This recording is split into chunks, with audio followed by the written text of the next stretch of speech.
Chapter 3, Section 3. Perception versus Knowledge. We have been emphasizing perception, and have said very little about knowledge as yet.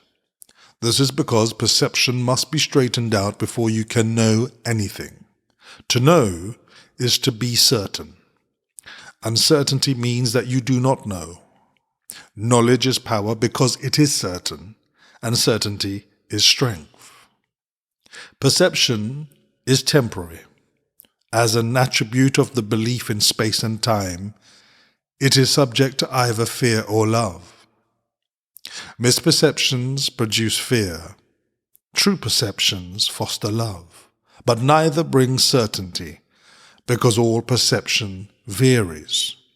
That is why it is not knowledge. True perception is the basis for knowledge, but knowing is the affirmation of truth and beyond all perceptions. All your difficulties stem from the fact that you do not recognize yourself. Neither do you recognize yourself, your brother, or God. To recognize means to know again, implying that you knew before. You can see in many ways because perception involves interpretation, and this means that it is not whole or consistent. The miracle, being a way of perceiving, is not knowledge. It is the right answer to a question, but you do not question when you know.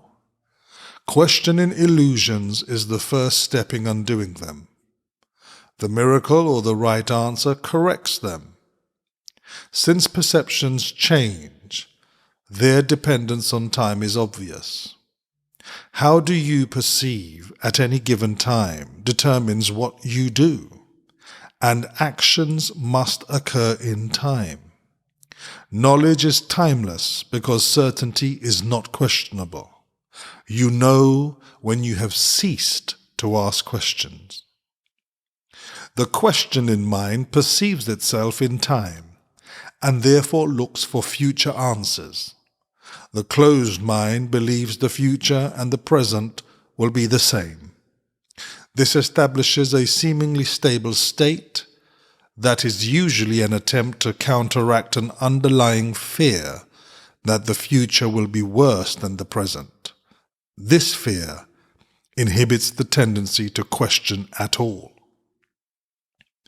True vision is the natural perception of spiritual sight, but it is still a correction rather than a fact. Spiritual sight is symbolic, and therefore not a device for knowing. It is, however, a means of right perception, which brings it into the proper domain of the miracle. A so-called vision of God would be a miracle rather than a revelation. The fact that perception is involved at all removes the experience from the realm of knowledge.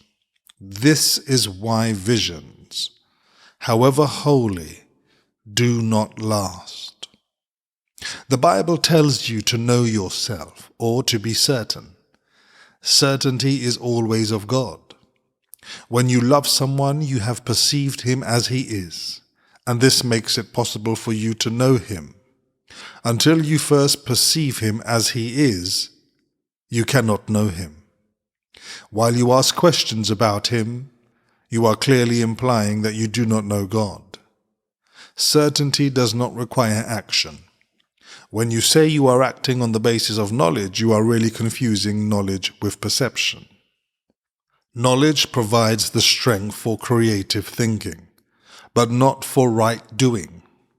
Perception, miracles, and doing are closely related. Knowledge is the result of revelation and induces only thought. Even in its most spiritualized form, perception involves the body. Knowledge comes from the altar within, and is timeless because it is certain. To perceive the truth is not the same as to know it. Right perception is necessary before God can communicate directly to his altars, which he established in his sons. There he can communicate his certainty, and his knowledge will bring peace without question. God is not a stranger to his sons, and his sons are not strangers to each other. Knowledge preceded both perception and time, and will ultimately replace them. That is the real meaning of Alpha and Omega, the beginning and the end. And before Abraham was, I am. Perception can and must be stabilized, but knowledge is stable. Fear God and keep his commandments now becomes know God and accept his certainty. If you attack error in another, you will hurt yourself. You cannot know your brother when you attack him. Attack is always made upon a stranger. You are making him therefore a stranger by misperceiving him, and so you cannot know him. It is because you have made him a stranger that you are afraid of him. Perceive him correctly so that you can know him. There are no strangers in God's creation. To create as he created you can create only what you know, and therefore accept as yours. God knows his children with perfect certainty. He created them by knowing them. He recognizes them perfectly. When they do not recognize each other, they do not recognize him.